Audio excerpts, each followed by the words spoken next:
agregado más sujetos, ¿verdad? Y los bienes también, los bienes civiles, todo aquel que no sea un objetivo militar, por ejemplo, las casas, también los hospitales, las ambulancias, los bienes indispensables, los víveres, por ejemplo, el ganado, los bienes culturales como monumentos históricos, obras de arte o culto. Otros bienes que son, por ejemplo, obras que contengan fuerzas peligrosas. Por ejemplo, también presas hidroeléctricas para el suministro de agua o para el suministro de energía eléctrica, centrales nucleares. Y todo eso, pues si lo atacan, se formaliza como un delito de lesa humanidad, ¿verdad? Porque son servicios y sin esos servicios, pues matan a la sociedad. Y también los métodos, las limitaciones también.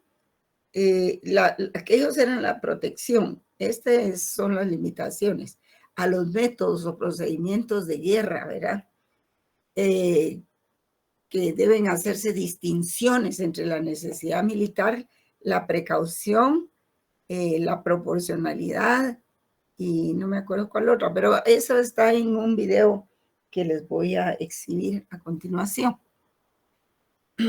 Por ejemplo, infundir el terror, los ataques indiscriminados, en fin, esas consignas de terror son terribles para la psicología humana. Entonces se limitan, se tratan de limitar por medio de este derecho internacional humanitario. También se trata de controlar los medios que se refieren a las armas empleadas en la conducción de las hostilidades. Y por ejemplo, ahí dice, ¿verdad? Tal vez no está tan bien redactado, que la utilización, hay armas pues que no distinguen entre combatientes y personas protegidas. Por ejemplo, un bombardeo por zona en ciudades o entre objetivos militares y no militares. Esas municiones de racimo que se tiran, por supuesto, no distinguen entre una y otra. Y, por ejemplo, trata de limitar todos aquellos medios que causen sufrimientos innecesarios, males superfluos, digamos, innecesarios, porque causan un efecto desproporcionado o que tengan una ventaja militar y que puedan hacerlo en contra de otros que no tienen esa ventaja. Como por ejemplo ahorita con los israelitas y los palestinos, obviamente, Israel tiene un mayor potencial militar, ¿verdad? Los otros no tienen. Entonces, como balas explosivas que provoquen heridas también incurables. A veces una bala explosiva, una bala expansiva, pues no es lo mismo que una bala normal, pues, porque la bala normal a veces entra en una parte del cuerpo humano y hasta puede salir sin causar mayores daños. Pero una bala expansiva, una vez que llega, explota dentro del cuerpo. Entonces, eso causa un sufrimiento innecesario. Y eso es lo que trata de limitar el derecho internacional humanitario, ¿verdad? No es solo que se cuide a los heridos, es mucho más que eso. Entonces, ¿para qué usar balas envenenadas o trampas y todo eso, verdad? Entonces, todo eso se ha regulado, por ejemplo, desde la guerra de Vietnam también, con todos los horrores que se vivieron en esas guerras, ¿verdad? Y que se siguen viviendo. Y que ocasionen daños extensos, duraderos y graves al medio ambiente. Por ejemplo, cuando se utilizan armas biológicas, químicas, es terrible. Y aquí, digamos, pueden ustedes ver el desplegado que vimos más o menos en el libro del doctor Carlos Larios. Y pueden ver aquí, esto CG quiere decir Convenio de Ginebra, 1, 2 y 3 y 4. Este es protocolo son protocolos que van actualizando estos convenios, porque no se puede estar cambiando el convenio, entonces por medio de los protocolos se van actualizando. Aquí, por ejemplo, pues se tratan las diferencias entre derechos humanos y derecho internacional humanitario. pues tienen, dice, un origen y un desarrollo distinto. Los derechos humanos en tiempo de paz, los derechos humanos se aplican siempre en tiempo de paz y en conflicto armado. Salvo cuando hay estado de sitio, que a veces se suspenden algunos, ¿verdad? El derecho internacional humanitario es obligado en los conflictos armados. Los derechos humanos pueden ser suspendidos, por ejemplo, en una situación así, ¿verdad? Un estado de sitio, se aplican a los agentes gubernamentales, porque es una forma de defender al individuo frente a la, digamos, a la violencia del Estado, ¿verdad? Y obligan a los estados en su relación con los individuos.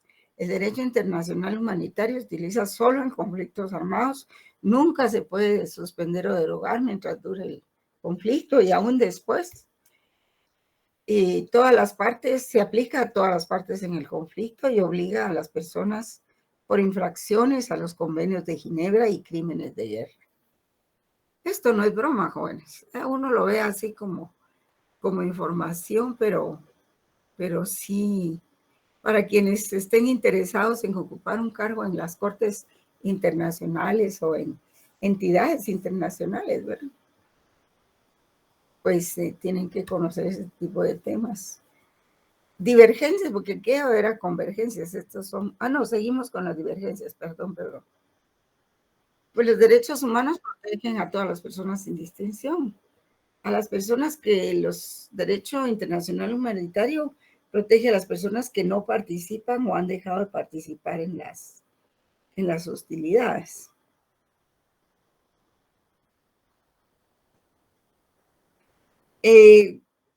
Los derechos humanos, su finalidad es el respeto y libertades y derechos a los derechos fundamentales. El derecho humanitario regula los métodos y medios de combate, los limita. Los derechos humanos cuentan con mecanismos regionales y universales de protección que juzgan a estados. Sí, por ejemplo, mecanismos, pues tenemos la Corte Interamericana de Derechos Humanos, que tiene la Comisión de Derechos Interamericana de Derechos Humanos y también posee la Corte. Si los asuntos, las denuncias no las puede resolver la comisión, entonces las traslada a la Corte Internacional de Justicia. Y por eso es que se está, por ejemplo, hace poquito vio que estaban juzgando de nuevo la comisión de, ¿cómo se llama aquel lugar? Ay, se me olvidó, 33, ¿cómo le llaman a eso? Bueno, que se está juzgando de nuevo a algunos militares por los derramamientos de sangre y masacres, ¿verdad? Pero es por orden de la Corte Interamericana. Entonces, esos son los mecanismos regionales y universales de protección que juzgan a estados. El derecho internacional humanitario no cuenta con esos mecanismos regionales, pero sí existen algunos universales, ¿verdad? Aquí hay otra filmina que habla de las convergencias entre derecho internacional humanitario y derechos humanos. Convergencia, pues, sobre todo en esto que se le llama el núcleo duro, que este tipo de disposiciones que ustedes ven aquí no pueden ser derogadas y se mantienen en ambos campos de protección. También comparten los mismos principios. Por ejemplo, estos: inviolabilidad del individuo, la no discriminación, la protección jurídica, la legalidad, la no retroactividad. Y el sistema de aplicación nacional, que es responsabilidad de los estados, adoptar medidas legales internas para el cumplimiento de los derechos, ¿verdad? Entonces y bueno, aquí creo que ayer les estaban mostrando los símbolos con los que se conoce a la Cruz Roja Internacional, ¿verdad? Este representa el Comité Internacional de la Cruz Roja. Ya les dije yo que solo los suizos pueden integrar este comité, solo las personas de nacionalidad suiza. Esto representa a las sociedades nacionales. Por ejemplo, hay a veces una una delegación de la Cruz Roja. En Guatemala la hay, y además pues presta servicios hospitalarios y de otro tipo, ¿verdad? Para accidentes y todo eso. Y pues está la Federación Internacional de las Sociedades de la Cruz Roja y de la Media Luna Roja. Tal vez falta un símbolo por ahí, me parece, pero porque algunos identificaban con la estrella de David, decía, pero no sé si son esas o ahí no aparece. Entonces, ¿qué es el Comité Internacional de la Cruz Roja? Eso quiere decir estas siglas. Pues ahí lo pueden ver ustedes, es una institución humanitaria, imparcial, neutral e independiente.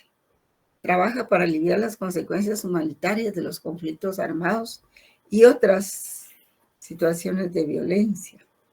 Promueve el respeto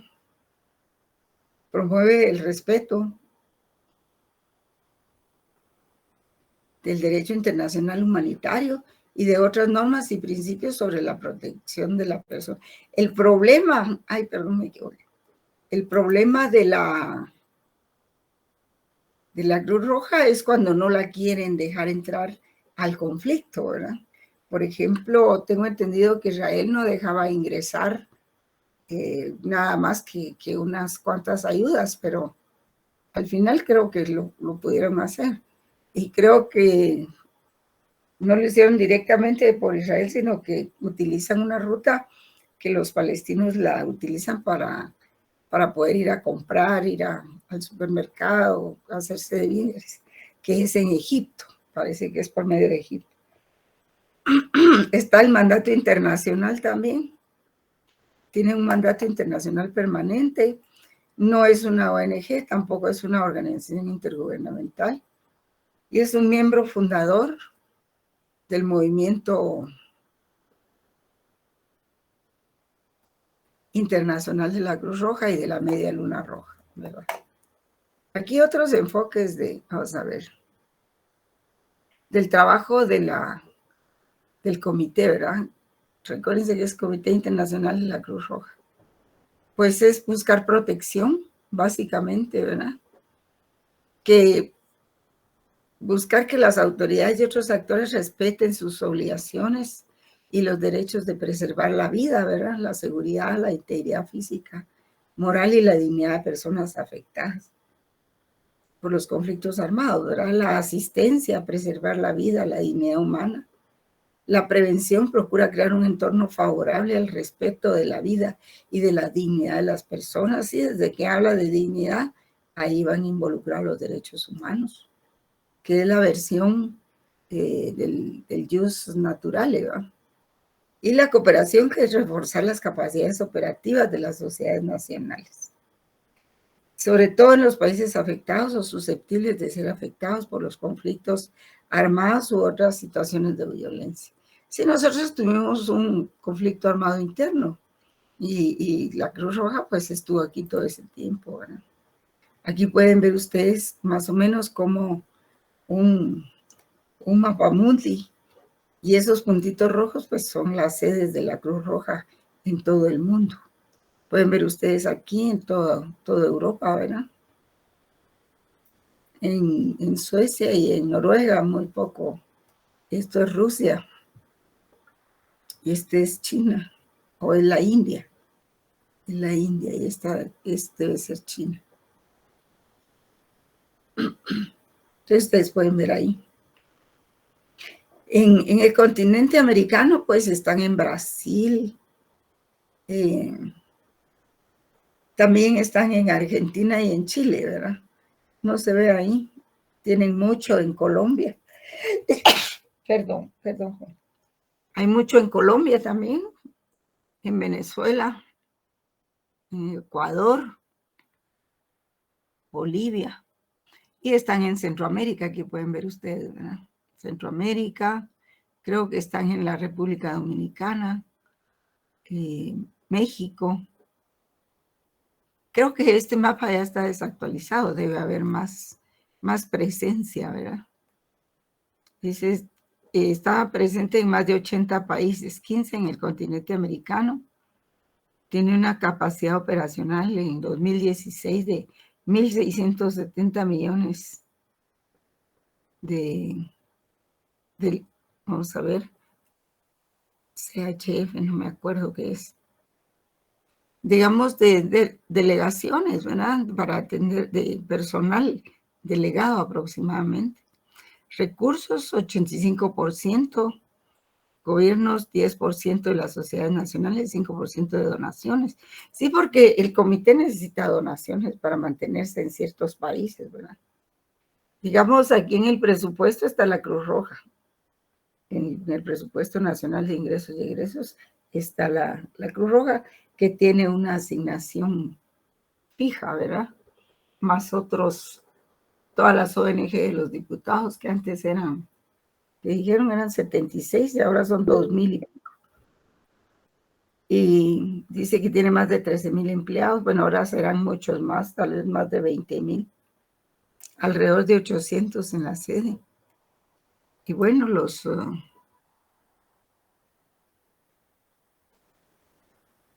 están los retos del derecho internacional humanitario, ¿verdad? A dónde se extiende, pues está en la asistencia de acceso con fines humanitarios, la protección específica del personal y los bienes sanitarios. Esos son un reto para el comité porque cuesta mucho abordar esos temas en los países, ¿verdad? No todos comprenden.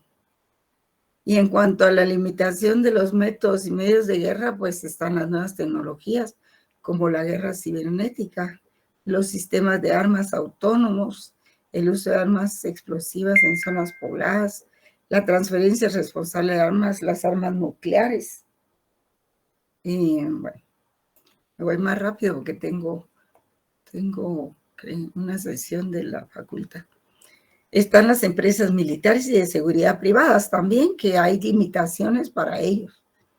En el derecho internacional humanitario está el desarrollo del derecho internacional humanitario y herramientas para la enseñanza. ¿Verdad? Bueno, eso ya es promoción académica, pero capacitación para quien desee profundizar en el tema o que porque tiene un trabajo en específico que tiene que ver con eso, que quisiera conocer más, con más detalles. El licenciado Osvaldo Samayoa tiene un libro que lo desarrolló precisamente para Guatemala, pero no logré encontrarlo. Él es profesor de la Facultad de Derecho y también de la Facultad de Ciencias Políticas, pero no logré, no sé si ustedes lo conocen, es abogado, ¿verdad? Muy connotado. Es un gran analista político y todo eso. Entonces, estos son un poco los sitios en donde se encuentra, ¿verdad? Y ahí termina la presentación. Si uno quiere abordar. Sí, tiene algunas normas de comportamiento de la Policía Nacional con relación a las personas. Creo que lo tengo por ahí en algunas filminas, voy a ver si lo encuentro. Y pues aquí una última foto, ¿verdad? Donde ellos se despiden frente a un edificio que definitivamente ha sido bombardeado, ¿verdad? Y esta es la delegación regional del CICR para México, América Central y Cuba. Bueno, entonces ahora vamos a oír la presentación. Buenas noches, licenciada. Sí, Fíjense, dudas. Mucho gusto, le saluda Emily. Como hemos tenido la presencia permanente y prolongada de la Cruz Roja acá en Guatemala, entonces tal vez a nosotros no se nos ocurriría, pero ¿qué sucede cuando hay conflictos en países donde no hay presencia de la Cruz Roja? Inmediatamente se delega una comisión que se movilice hacia esos países o cómo es que funciona ese mecanismo para que haya asistencia de parte de la Cruz Roja en los países donde no hay presencia de ellos. Sí, ahí lo que se hace es de que tienen que llamar a la delegación que esté más cercana a ese país, ¿verdad? Pero como los conflictos internacionales son muy conocidos, ¿verdad? Como dice aquí el libro, imposibles de ignorar, pues generalmente lo que hace la Cruz Roja es que se presenta ella misma a las autoridades en donde está el conflicto. Ah, Y ok, si no es que lo sabe tengan que no tiene que... sede, y si sabe que no tiene sede, pues con mayor razón se hace presente ahí, ¿verdad? Porque mira que no, las calamidades se dan en todos los países, ¿sí? Bien, bien, Yamile. Entonces vamos a ver el video. Creo que solo si apagan sus micrófonos. Yo voy a apagar mi micrófono para poder ver el video. Dura 15, 20 minutos, nada más.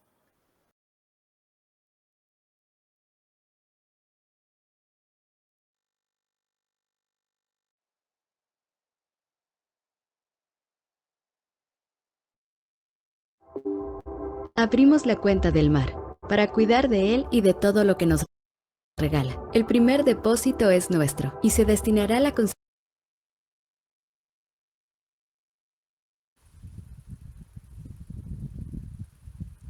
Bueno, vamos a hablar ahora sobre el derecho internacional humanitario.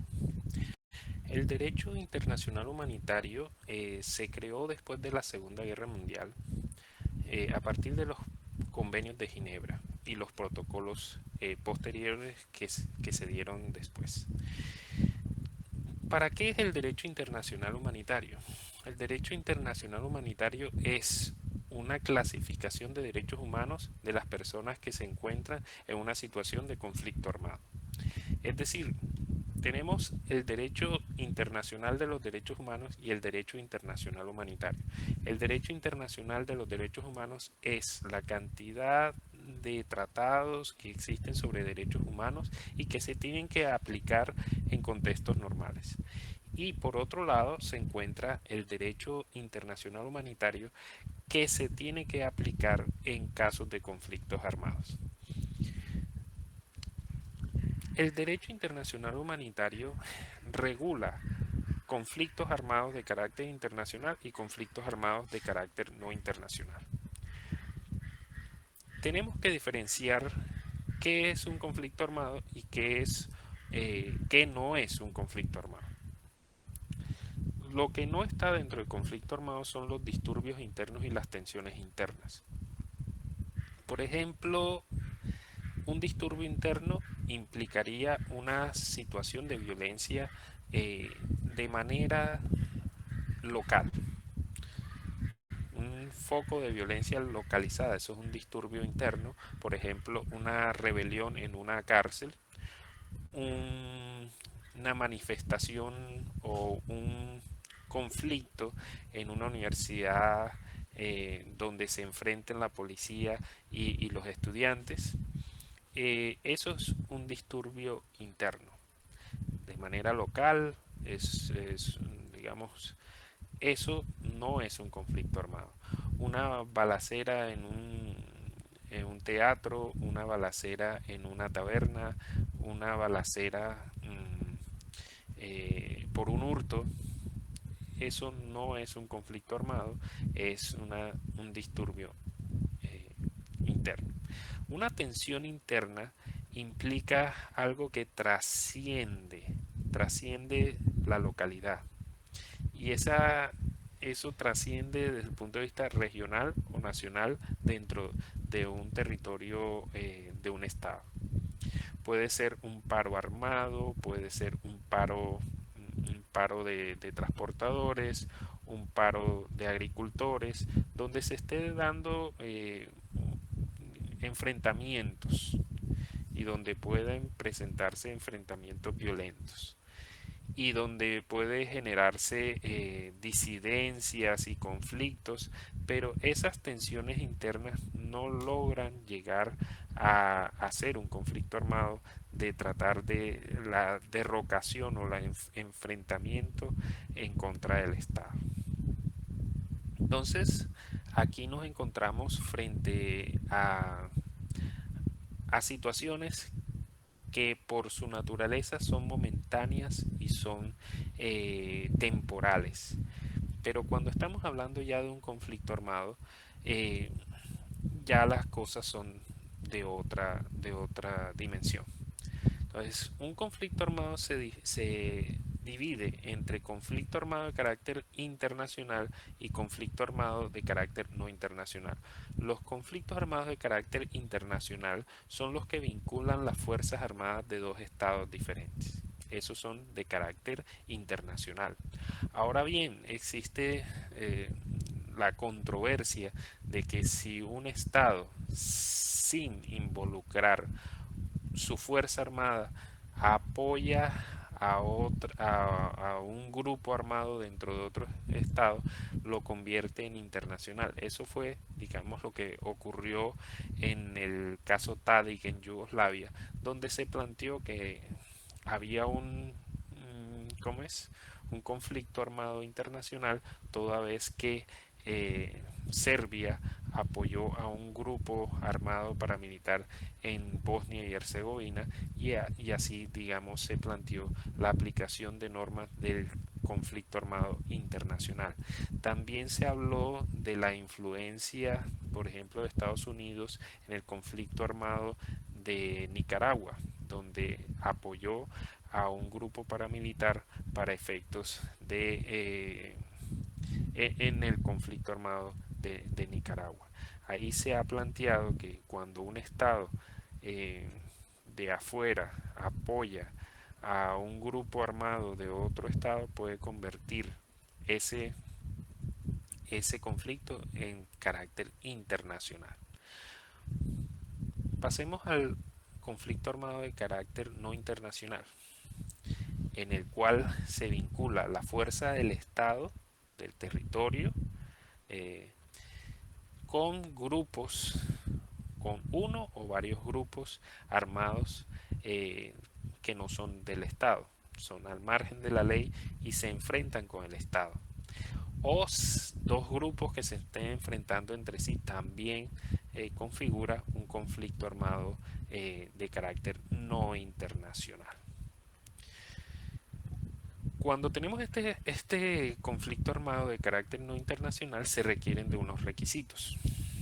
Se requiere primero que exista un grupo jerárquicamente organizado. Segundo, que las actividades sean armadas y que sean permanentes. Es decir, que haya continuidad en la actuación de esas actividades armadas.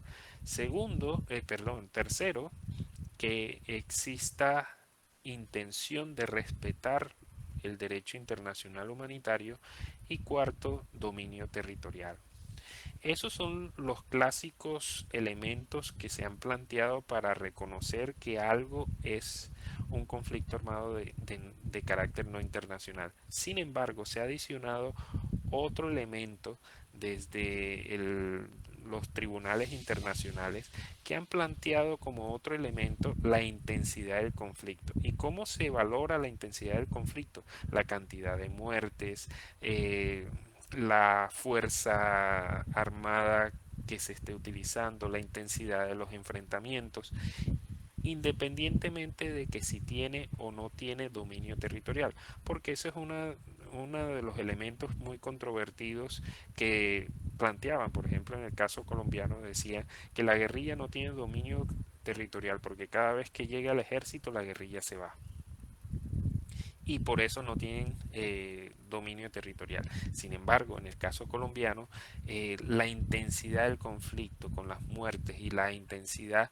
de los enfrentamientos, no hay duda de que existe un conflicto armado de carácter no internacional. Ahora, teniendo en cuenta que es conflicto armado y cómo se presentan los temas, el derecho internacional humanitario regula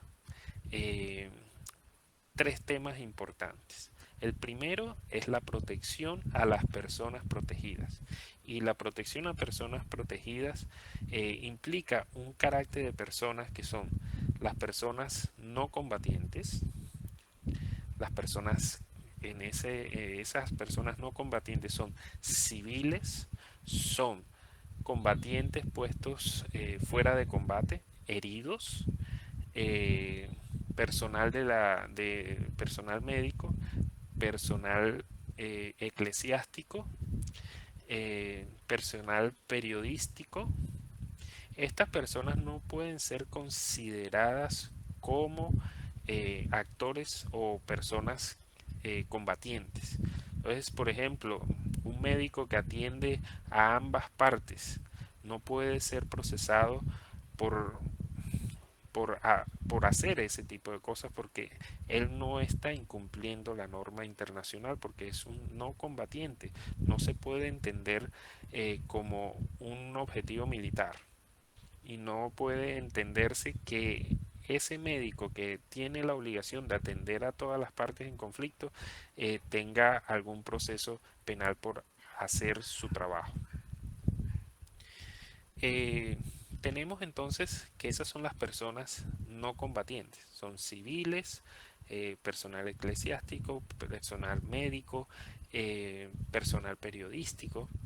Entonces, estas personas no pueden ser considerados como partes del conflicto. De tal manera que si alguna de las partes realizara un homicidio en contra de ella, habría un homicidio en contra de una persona protegida. En un conflicto armado, si las dos partes se enfrentan y se matan entre sí, pues inicialmente no habría un homicidio. Pero si una parte mata a una persona no combatiente, habría un homicidio en persona protegida. Entonces, las personas protegidas tienen un sinnúmero de delitos que los protegen. Entonces, no pueden ser objeto de homicidio, no pueden ser objeto de lesiones personales, no pueden ser objeto de torturas, no pueden ser objeto de accesos carnales, de violencia sexual, de trata de personas, de desnudez obligada, eh, no pueden ser forzadas a la prostitución, no pueden ser obligadas a tomar las armas en contra del bando al cual representan. Y aquí viene la situación.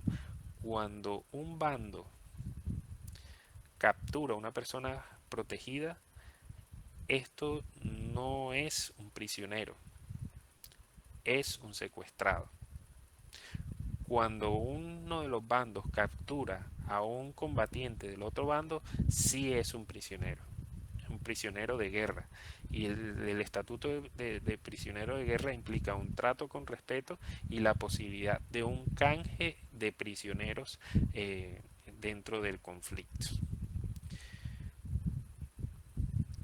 Entonces estaba hablando de las personas protegidas. Las personas protegidas no pueden ser objeto ni de homicidios y son, por ejemplo, no pueden ser objeto de ser rehenes, de toma de rehenes o ser personas eh, o ser personas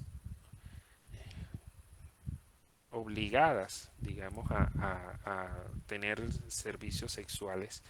Y en esa situación tenemos que tener claridad de que un combatiente no puede dirigir las acciones bélicas en contra de la población civil y de los no combatientes. Entonces, esa es la primera parte. La segunda parte es el empleo de armas de destrucción masiva o que causen mayor dolor del necesario.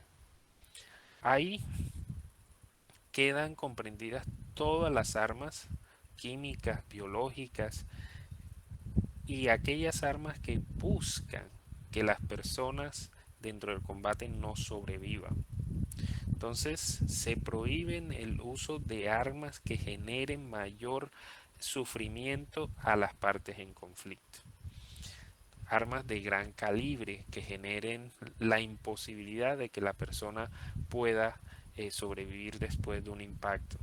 También las armas no convencionales, en el caso colombiano, por ejemplo, los cilindros bombas rellenos de materia fecal y de tornillos.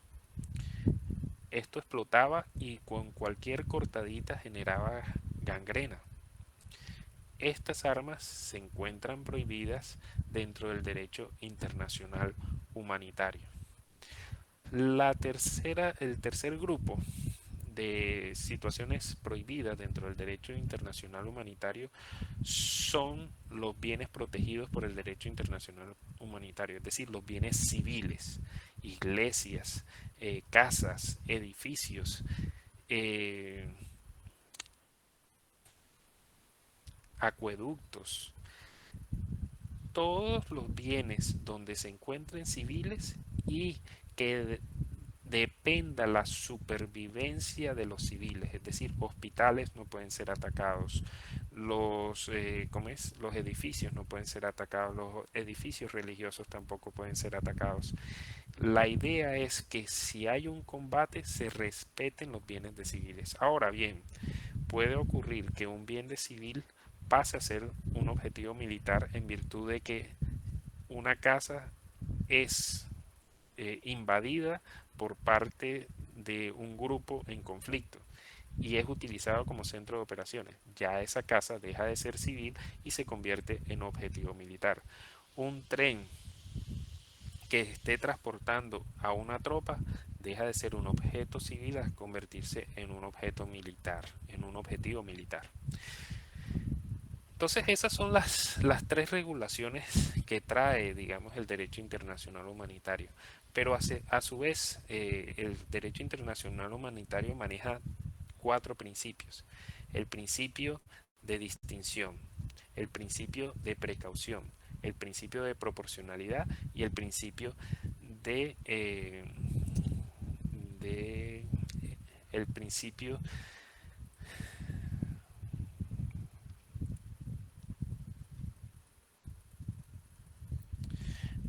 de necesidad militar.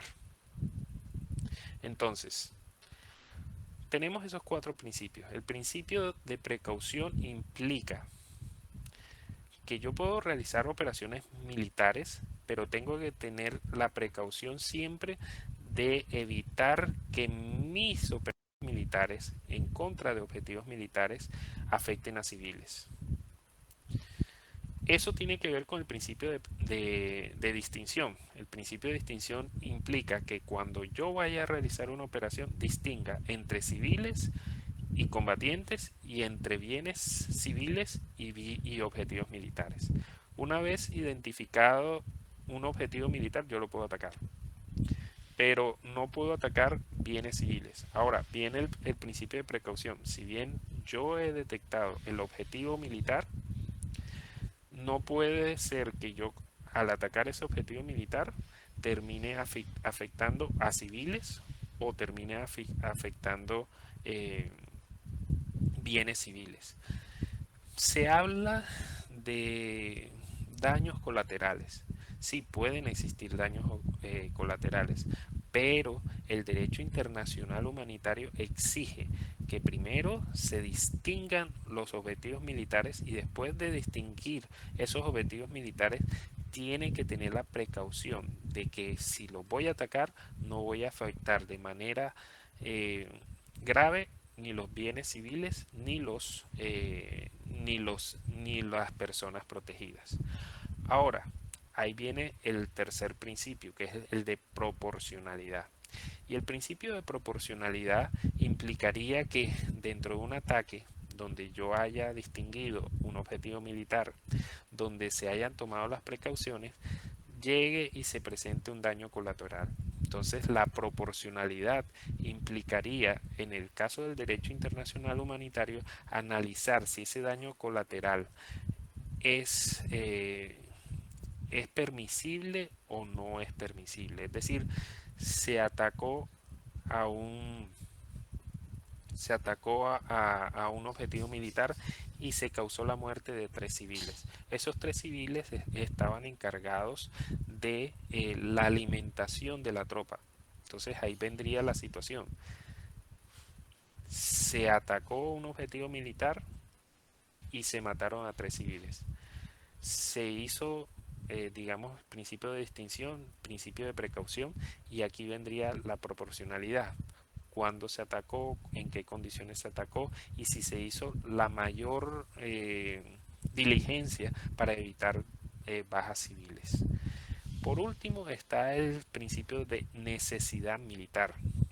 El principio de necesidad militar implica que yo puedo utilizar todos los medios de combate disponibles para doblegar y vencer a mi enemigo, pero no exterminarlo. De esta manera, la necesidad militar implica que sí, yo puedo utilizar un tanque para enfrentarme con una tropa o un avión para enfrentarme con una tropa y evitar bajas que implicaría un enfrentamiento directo. Yo puedo utilizar la tecnología para, digamos, doblegar a mi enemigo, pero la idea es que esa tecnología que yo vaya a utilizar no implique el exterminio del enemigo. Por eso, digamos, se habla de necesidad militar hasta cierto punto donde yo pueda utilizar la tecnología para evitar bajas para mí, pero al mismo tiempo doblegar al enemigo sin llegar al exterminio absoluto. Y también evitar mayores bajas. Yo puedo utilizar un helicóptero, atacar y ya el enemigo dice me rindo, me rindo. Eso es lo que se busca con el tema de la necesidad militar. Entonces ahí está explicado qué es el derecho internacional humanitario, en dónde se aplica en caso de conflicto armado, clases de conflicto armado y los principios que se aplican en el derecho internacional humanitario.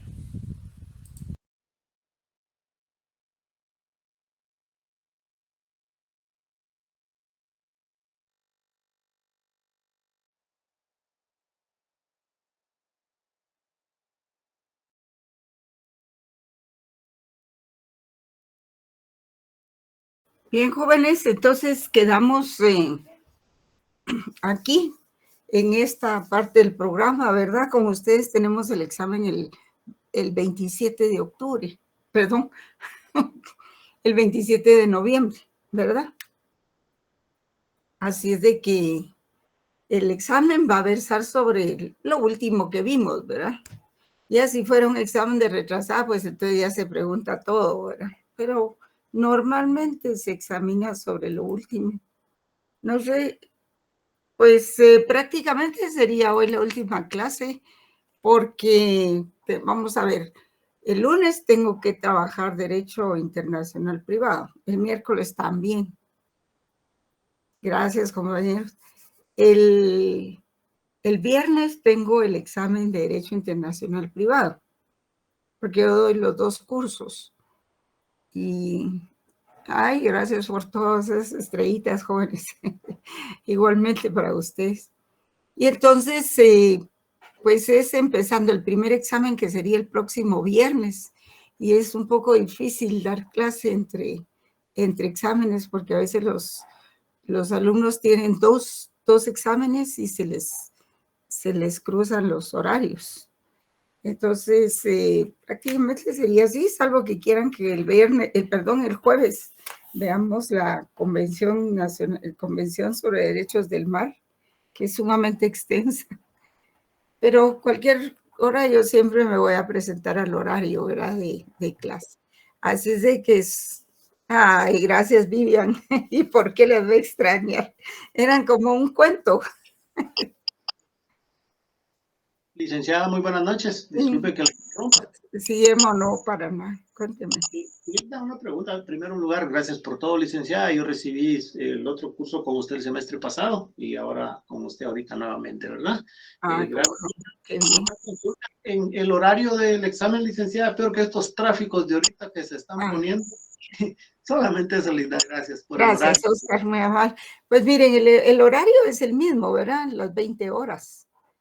Y no podemos hacerlo más tarde porque entonces llegaríamos a las 21 horas, pero eso ya saldría de la costumbre, ¿verdad? Académica y puede dar problemas para todos, ¿verdad? Entonces el examen es a las 20 horas. Gracias, licenciada. A las 20 horas, jóvenes. Sí, solo quería pedirles, bueno, agradecerles su atención, ¿verdad? Y el entusiasmo de algunos del curso pasado que apretadamente se trasladaron a la sección A, ¿verdad? Algunos que pudieron.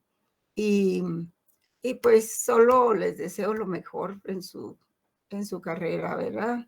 Pronto los estaré viendo por ahí con algún cargo en sus oficinas como abogados. Y gracias, compañeros. Y pues luego solo les pido que mantengan la ética, ¿verdad? Que no se vendan, que no tiren su título por alguien que no vale la pena, ¿verdad? Eso es muy importante.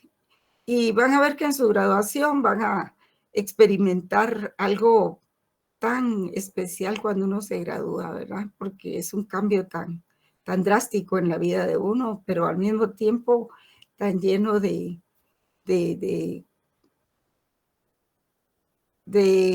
congratulaciones y de cosas que uno ni se imaginaba, ¿verdad?